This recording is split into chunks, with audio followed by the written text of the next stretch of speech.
পর্নোগ্রাফিতে আমাদের যুবকেরা আসক্ত হয়ে পড়েছে। এই পর্নোগ্রাফি দেখলে কি কি ক্ষতি হয়, এই কিছু ক্ষতি আপনাদের সামনে আমি তুলে ধরতেছি। যেহেতু ভিডিওটা অনলাইনেও যাবে, অনলাইনেও অসংখ্য মানুষ আছে যারা আমাকে প্রশ্ন করেছে, হুজুর এই বিষয়টি নিয়ে বেশি থেকে বেশি কথা বলবেন। কোনো যুবক যখন পর্নোগ্রাফি দেখে, সর্বপ্রথম তার ক্ষতি হয় মস্তিষ্কে। সে ভালো কোনটা মন্দ কোনটা চিন্তা করতে পারে না। কে নারী আর কে বুড়ি চিন্তা করতে পারে না। কে আমার মা আর কে আমার বোন চিন্তা করতে পারে না। সর্বপ্রথম তার মস্তিষ্কটা নষ্ট হয়ে যায়। অনেক সময় আমরা দেখি না যে কিছু মানুষ রাস্তায় একটা পাগল শুয়ে আছে, তার সঙ্গে জেনা করে তাকে প্রেগনেন্ট করেছে। এটা 50-60 বছরের বুড়িকে জোর করে ধর্ষণ করেছে, দেখি না। অনেক সময় আবার দেখা যাচ্ছে কি একটা ছেলেকে উঠিয়ে নিয়ে গিয়ে সেই ছেলেকেও ধর্ষণ করা হচ্ছে। এই যে ঘটনাগুলো ঘটতেছে, এগুলো কি মস্তিষ্কে বিকৃত হওয়ার কারণে না? তো পর্নোগ্রাফি দেখার ফলে প্রথম এই মানুষের মস্তিষ্কটা নষ্ট হয়ে যায়, সে আর ভালো মন্দ চিন্তা করতে পারে না। আবার এমনও ঘটনা ঘটতেছে, প্রকাশ্যে শত শত মানুষ একটা মেয়েকে জড়াই ধরতেছে। এর কারণটা কি? এই যে মস্তিষ্কটা তারা নষ্ট হয়ে গেছে, সে আসলে ভালো কোনটা মন্দ কোনটা চিন্তা করতে পারছে না।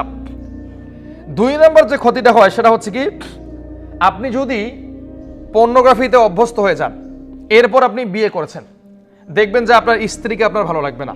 কেন জানেন? এই পর্নোগ্রাফি দেখেছেন আর হস্তমৈথুন করেছেন, আপনি এটাতে অভ্যস্ত হয়ে পড়েছেন।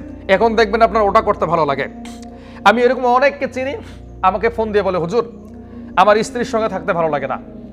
আমার স্ত্রী যখন একটু ঘরের বাইরে যায় বা অন্য কোনো জায়গায় যায়, তখন আমি পর্নোগ্রাফি দেখি এবং হস্তমৈথুন করি, আমি এটাতেই মজা পাই। তো এই সমস্যাগুলো হবে, এই জন্য পর্নোগ্রাফি থেকে বন্ধ করতে হবে। 3 নম্বর সমস্যা হচ্ছে কি, স্মৃতিশক্তি কমে যায়। যখন মস্তিষ্ক দুর্বল হয়ে যাবে তখন স্মৃতিশক্তি কমে যাবে। আগেরকার দিনে আমরা ক্লাস 5-এ পড়তে পড়তে ইংরেজিটা রিডিং পড়তে পারতাম, কিন্তু এখন শিক্ষা ব্যবস্থার এতটাই ধস নেমেছে, এসএসসি পাস করার পরে রিডিং বাংলা পড়তে পারে না। SMS যদি আপনি ইংরেজিতে দেন, সে অজ্ঞান হয়ে যাবে, কিছু বোঝে না।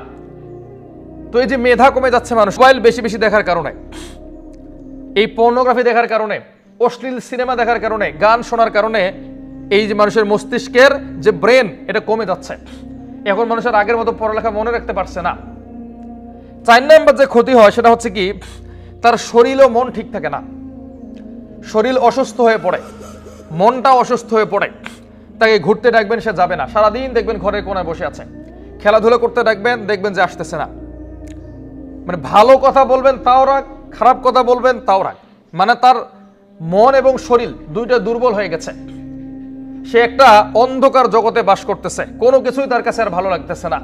আর 5 নম্বর যে সমস্যাটার কথা বলবো সেটা হচ্ছে কি, তার শরীরে ভয়ঙ্কর রোগ হয়। যারা পর্নোগ্রাফি, যে সমস্ত যুবকরা পর্নোগ্রাফি দেখে এবং হস্তমৈথুন করে, তাদের শরীরে মারাত্মক রোগ হয়, মারাত্মক রোগ। এমন একটা সময় তার আসবে, সে বিবাহ করতে পারবে না।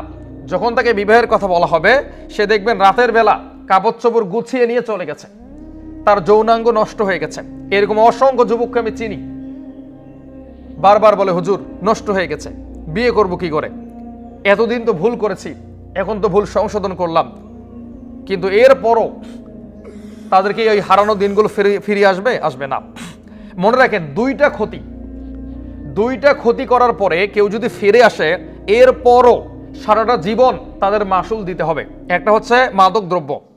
আপনি মাদক দ্রব্য সেবন করেছেন, তওবা করে ফিরে এসেছেন, আপনার শরীরে এই যে নিকোটিনটা গেল, আপনার যে কলিজাটা পচে গেল, আপনার ফুসফুস যে পচে গেল, এটা কি তওবা করলে ঠিক হয়ে যাবে? হয়ে যাবে না। সুতরাং আপনি তওবা করেছেন, এরপরও আপনার এই সমস্যাগুলো থেকে যাচ্ছে। আর 2 নম্বর হচ্ছে পর্নোগ্রাফি এবং হস্তমৈথুন। পর্নোগ্রাফিতে গেছেন, হস্তমৈথুন করেছেন, আপনি তওবা করে ফিরে এসেছেন, আল্লাহ আপনাকে মাফও করেছে, কিন্তু আপনি যে আপনার শরীরের ক্ষতিগুলো করলেন, এই ক্ষতি থেকে আপনাকে কে বাঁচাবে? এই জন্য সমস্ত যুবকদের কাছে নসিহত, পর্নোগ্রাফি, হস্তমৈথুন, মাদক দ্রব্য, এগুলোর ধারের কাছেও যাবেন না।